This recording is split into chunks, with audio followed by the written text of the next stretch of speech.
I love IFS. I'm like a geek over IFS. And the main reason is because I started using IFS with my therapist many years ago.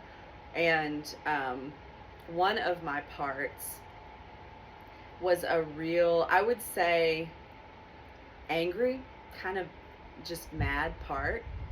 And through the IFS work that I did with my therapist, we realized that because of my early childhood being incessantly bullied, I'd kind of developed this real hard candy shell, as I like to call it, my little hard candy shell part.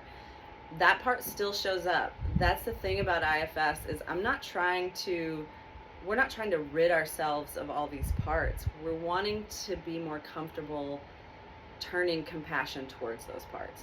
So when that little angry part of me shows up and is ready to be combative and is ready to be defensive and is ready to take over and take care and protect in a really kind of dominating way, I recognize it and I know there's something going on for me that feels like that little girl again that was being bullied so many years ago. And I know to turn compassion towards that part. I know to turn connection towards that part and just to lean into what's going on for me in that moment.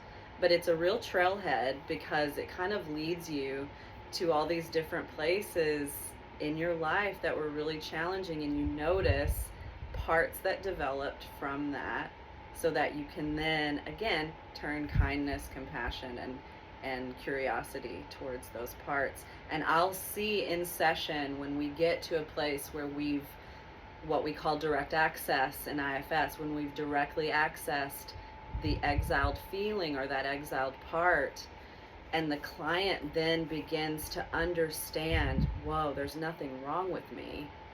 I just needed something. I didn't have the resources. I didn't have the my needs weren't being met in the way that I needed them. And I can now do that for myself.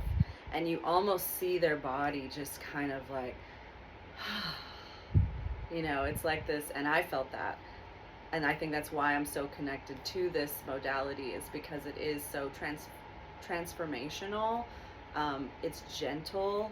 And it's really bottom up. And when I say that, I just mean it's really about feeling it. It's really about not intellectualizing everything, but just allowing yourself to lean in to all parts of you and not look at yourself as there's something wrong with me. What the heck is wrong with me? Why am I like this? Well, now I know I was protecting myself. I was in a really unique way. And now I can look at that part, understand what's going on, slow myself down, and begin to unblend from that and essentially start healing that part.